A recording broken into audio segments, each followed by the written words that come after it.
तर व्हायरल करतील आपल्याला. सर मला आहे ना रनिंग करायच्या वेळेस खूप दम लागतो आणि श्वास ना असा फुलतो, चक्कर सारखं होतं, असं काय होतं? अच्छा, हे बघा मॅडम, सगळ्यात महत्त्वाची गोष्ट आहे ना, आपण जेव्हा ग्राउंडची प्रॅक्टिस करतो, रनिंग करतो ना, रनिंगच असा एकमेव व्यायाम आहे ज्याच्यामध्ये पूर्ण बॉडीचा वर्क होतो. रनिंग करताना पायाच्या नखापासून ते डोक्याच्या केसापर्यंत बॉडीच्या प्रत्येक पार्टला ऑक्सिजनची गरज राहते. जेव्हा तुमच्यात हिमोग्लोबिन HB लेवल कमी राहील ना, तेव्हा तुम्हाला लवकर दम लागतो. समजलं? HB लेवल वाढवायसाठी काय करावं लागेल तुम्हाला? डाएट व्यवस्थित पाहिजे. डाएटमध्ये तुम्ही रेड फ्रूट जेवढं असेल, बीट असेल, डाळिंब असेल, गाजर असेल, खजूर असेल किंवा गूळ शेंगदाण्याने पण HB लेवल वाढते तुमची, ते घ्यायची. त्याच्यानंतर एक योगाचा एक प्रकार आहे अनुविलोम विलोम, तो घ्यायचा.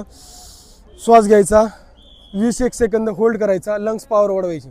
त्याच्यानंतर जी रनिंग करताना जी टेक्निक खूप कमी लोकांना माहिती राहते, रनिंग करताना नॉर्मल तोंड ओपन पाहिजे या पोझिशनला जर तुम्ही जर रिदम घेतला तर तुम्हाला जो आता दम लागतो ना त्याच्याहून थोडा दम कमी लागेल. पण तुम्हाला सगळ्यात महत्त्वाची गोष्ट काय पाहिजे? डाएट पाहिजे. आणि त्याच्यानंतर वर्कआउटमध्ये ना इंडुरन्स वर्कआउट पाहिजे. इंडुरन्स वर्कआउट म्हणजे काय? सहनशक्ती वाढवायसाठी वर्कआउट. इंडुरन्स वर्कआउटमध्ये तुम्ही 30 ते 40 मिनटं नॉनस्टॉप पळायला पाहिजे एकाच रिदमने. जास्त स्पीड पण नाही, जास्त नॉर्मल पण नाही, फक्त काय व्हायला पाहिजे, तुमची लंग्स पॉवर वाढवायला पाहिजे, याच्यासाठी पळायचं. एवढं जर केलं तुम्ही, तुमचं 100% दम लागण्याचं बंद होऊन जाईल.